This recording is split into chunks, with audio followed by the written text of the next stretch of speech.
Card entry ಬಗ್ಗೆ specially ಅವರು wild card just previous ಟೈಮಲ್ಲೆಲ್ಲ ಬಂದರೆ ಬರ್ತಾಯಿದ್ರು ಹೋಗ್ತಾಯಿದ್ರು ಎಂಟ್ರಿನಲ್ಲಿ ಏನೋ ಮಾತಾಡ್ತಾಯಿದ್ರು, ನಾವು ಹಾಗೆ ಮಾಡಿಬಿಡ್ತೀವಿ ಹೀಗೆ ಮಾಡಿಬಿಡ್ತೀವಿ ಅಂತ. ಬಟ್ ಏನೂ ಮಾಡ್ತಿರ್ಲಿಲ್ಲ. ಹಳೆ ಕಂಟೆಸ್ಟೆಂಟ್ಗಳು ಅವ್ರನ್ನ ಡಾಮಿನೇಟ್ ಮಾಡ್ತಾಯಿದ್ರು. ಆದರೆ ಈ ಸರಿ ಬಂದಿರೋ ಇಬ್ಬರು ಕೂಡ ಶೋಭಾ ಮತ್ತು ರಜತ್ ಒಂದು ರೀತಿ ವೈಲ್ಡ್ ಫೈರ್ ಥರ ಇದ್ದಾರೆ ಅಂತ ಅನಿಸುತ್ತೆ. ಆ್ಯಕ್ಚುಲಿ ಅವ್ರು ಬಂದಿದ್ದ ಎನರ್ಜಿ ತುಂಬ ಚೆನ್ನಾಗಿದೆ. ರಜತ್ ಅವ್ರು ಬಂದ್ಬಿಟ್ಟು ಸ್ವಲ್ಪ ಮನೆ ವಾತಾವರಣ ಒಂಚೂರು ಚೇಂಜ್ ಆಯಿತು. ಲೈಕ್ ಅವರಲ್ಲಿರೋಂಥ ಒಂದು ಫೈರೋಕ್ಕಿಂತ ಸ್ಪಾಂಟೇನಿಯಸ್ ಅಂತಾರಲ್ಲ, ಪಟ್ ಪಟ್ ಅಂತ ಮಾತಾಡೋದು, ಪಟ್ ಬಂದ್ರೆ ಡೈಲಾಗುಗಳು ಹೊಡೆಯೋದು.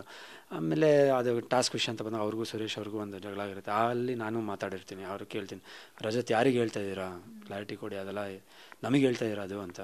ಇಲ್ಲ ಬ್ರೋ, ನೀವು ಯಾಕೆ ಇದು ಮಾಡ್ತಾಯಿರಾ. ಸೊ ಇದರಲ್ಲಿ ಅವ್ರಿಗೆ ಒಂದು ಎನರ್ಜಿ ಫ್ಯಾಕ್ಟರ್ ತುಂಬ ಚೆನ್ನಾಗಿದೆ ಅವ್ರದ್ದು. ಆ್ಯಂಡ್ ಎಲ್ಲರ ಜೊತೆನೂ ಚೆನ್ನಾಗಿದ್ದಾರೆ. ಅವ್ರು ಫಸ್ಟ್ ಡೇ ಮಾತ್ರ ಹಂಗಾಗಿದ್ದು, ಅದಾದಮೇಲೆ ತುಂಬ ಚೆನ್ನಾಗಿ ತಿದ್ಕೊಂಡ್ರು. ಆ್ಯಂಡ್ ರೆಸ್ಪೆಕ್ಟ್ಫುಲ್ ಆಗಿದ್ದಾರೆ ಎಲ್ಲರ ಜೊತೆನೂ. ಆ್ಯಂಡ್ ಚೆನ್ನಾಗಿ ಮಾತಾಡಿಸ್ತಾರೆ ಎಲ್ಲರನ್ನೂ. ಆ್ಯಂಡ್ ಒಂದು ಎನರ್ಜಿ, ಎಲ್ಲರಿಗೂ ಒಂದೊಂದು ಹೆಸರುಗಳು ಕೊಟ್ಕೊಂಡು ಈ ಥರ ಒಂದು ಎನರ್ಜಿ ಇದೆ. ಸೊ ಐ ಥಿಂಕ್ ಒಂದು ಒಳ್ಳೆ ಕಂಟೆಸ್ಟೆಂಟ್, ಒಂದು ಟಾಪ್ 5 ಅಂತ ಒಂದು ಕಂಟೆಸ್ಟೆಂಟ್ ಖಂಡಿತ ಇದ್ದಾರೆ. ಆ್ಯಂಡ್ ಶೋಭಾ ಅವರು ಬೇರೆ ಬಿಗ್ ಬಾಸಲ್ಲಿ ಇದ್ದಿದ್ದು, ಸೊ ಅದೊಂದು ಎಕ್ಸ್ಪೀರಿಯನ್ಸ್ ಆಗಿರುತ್ತೆ. ಸೊ ಅವ್ರಿಗೊಂದು ಎಕ್ಸ್ಟ್ರಾ ಮೈಲೇಜ್, ಒಂದು ವೇಟೇಜ್ ಅಂತ ಇರುತ್ತೆ. ಆ್ಯಂಡ್ ಅವ್ರ ಮಾತಲ್ಲಿ ತೂಕ ಇದೆ. ಅವ್ರು ಮಾತಾಡೋದ್ರಲ್ಲಿ ಸ್ವಲ್ಪ ಮೀನಿಂಗ್ಫುಲ್ಲಾಗಿ ಮಾತಾಡ್ತಾರೆ. ಆಮೇಲೆ ಅವ್ರು ಡಿಫೆಂಡ್ ಮಾಡೋ ರೀತಿ, ಅವ್ರ ಸ್ಟೈಲು ತುಂಬ ಚೆನ್ನಾಗಿದೆ.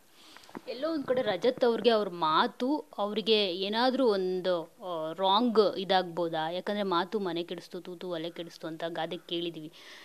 ಜಾಸ್ತಿ ಮಾತಾಡ್ತಾರೆ ಅಂತ ಅನಿಸುತ್ತೆ. ಸೊ ಅದು ಏನಾದರೂ ಅವ್ರಿಗೆ ಎಫೆಕ್ಟ್ ಆಗ್ಬೋದಾ ಮುಂದಿನ ದಿನಗಳಲ್ಲಿ? ಸುದೀಪ್ ಸರ್ ಕೂಡ ಹೇಳಿದ್ದಾರೆ, ಇನ್ನೊಂದು ಸತಿ ಏನಾದರೂ ಈ ಥರ ಮಾತಾಡಿದ್ರೆ ಡೋರ್ ಓಪನ್ ಆಗುತ್ತೆ. 100%. ಇವಾಗ ಅವರು ತಿದ್ಕೊಂಡಿರ್ತಾರೆ. ಇವಾಗ ಎಲ್ಲಿ ಏನು ಮಾತಾಡಬೇಕು, ಪದ ಬಳಕೆ ತುಂಬ ಇಂಪಾರ್ಟೆಂಟು. ಬಿಗ್ ಬಾಸ್ ಮನೆಯಲ್ಲಿ ನೀವು ಕೈ ಎತ್ತೋದಾಗಿರ್ಬೋದು, ಇದು ಪದ ಬಳಕೆ ತುಂಬ ಇಂಪಾರ್ಟೆಂಟು. ಸೊ ಎಲ್ಲೋ ಒಂದು ಕಡೆ ದೊಡ್ಡವರು ಸುದೀಪ್ ಸರ್ ಹೇಳಾದ್ಮೇಲೆ 100% ಅವ್ರು ತಿದ್ಕೊತಾರೆ.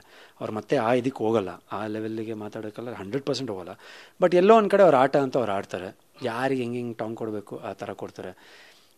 ಎಲ್ಲಿ ಒಂದು ಫೈರ್ ಹಚ್ಚಿಸ್ಬೇಕು ಆ ಥರ ಹಚ್ಚಿಸ್ತಾರೆ. ಅದಂತೂ ಇದೆ ಅವರಲ್ಲಿ, 100% ಅದು ಮಾಡ್ತಾರೆ. ಬಟ್ ಎಲ್ಲೋ ಒಂದು ಕಡೆ ಮಾತನ್ನೋದು ಅವ್ರು ತುಂಬ ಸೂಕ್ಷ್ಮವಾಗಿ ಅದನ್ನು ಇದು ಮಾಡ್ತಾರೆ. ಇನ್ನು ಮುಂದೆ ಅವ್ರು ಐ ಡೋಂಟ್ ಥಿಂಕ್ ಇಮಿಡಿಯೇಟಾಗಿ ಆ ಥರ ಒಂದು ಮಾತುಗಳು ಅವ್ರ ಬಾಯಿಂದ ಬರೋದು ಸಾಧ್ಯ ಇಲ್ಲ, ಮಾಡೋದು ಇಲ್ಲ ಅಂತ ಕಾಣುತ್ತೆ. ಬಟ್ ಒಂದು ಮನೆ ಇದನ್ನು ಚೇಂಜ್ ಮಾಡ್ತಾರೆ 100%.